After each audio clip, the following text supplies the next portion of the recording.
25 years ago today, the biggest mall in the United States opened its doors right in our backyard. Since then, Bloomington's own Mall of America has hosted millions of visitors every year. Our Mary McGuire is live at the mall this morning to show us how the mall has transformed throughout the years. Mary.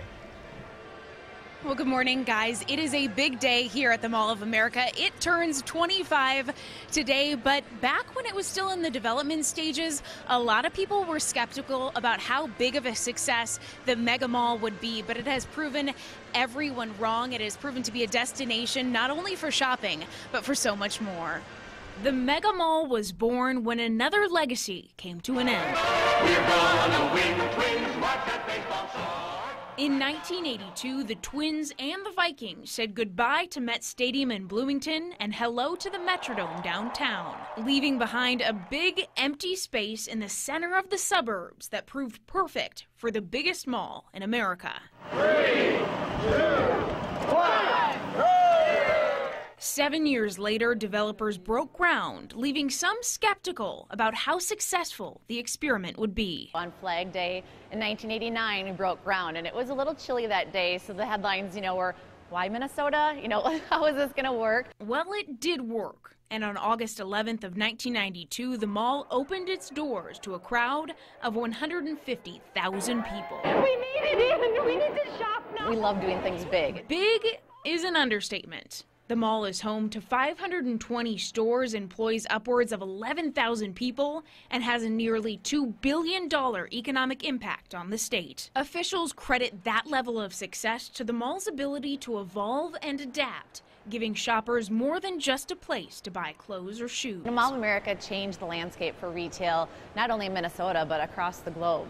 Really creating that unique experience beyond just retail was something that had never been done before. Over the years, the mall has undergone a series of small facelifts. From the loss of Bloomingdale's, one of its anchor department stores, to a change in the theme park sponsorship from Camp Snoopy to Nickelodeon Universe, to the advent of the era of internet shopping. Staying fresh is what's key, being able to bring those unique elements to our guests to give them reasons to come back. And the biggest mall in America is not done growing yet. There are currently plans in the works to approximately double the size of the mall. That should include new hotel, new lodging space, of course, new shops, perhaps a water park. But I think that is the key to the mall's success. They have learned to embrace the changes in our society. They have partnerships with companies like Amazon and like Uber. They know that people are searching for convenience when they're shopping, and they provide an entire experience. It's not just a place to buy things, but it's been a ton of fun looking back at all of the file video from when the mall opened 25 years ago today. I think I saw a young Bill Hudson reporting on the opening of the mall. It was crazy to see that, and I was chatting with my mom when I was working on this story. She got to go to one of the opening parties here at the mall, and she said they shot off fireworks inside of Camp Snoopy, as it was called back then, sideways. So I can't even imagine what that would have looked like. So crazy, so crazy. Pretty big. It's had a big impact on the state and the economy and tourism and all of that. Mary, thank you.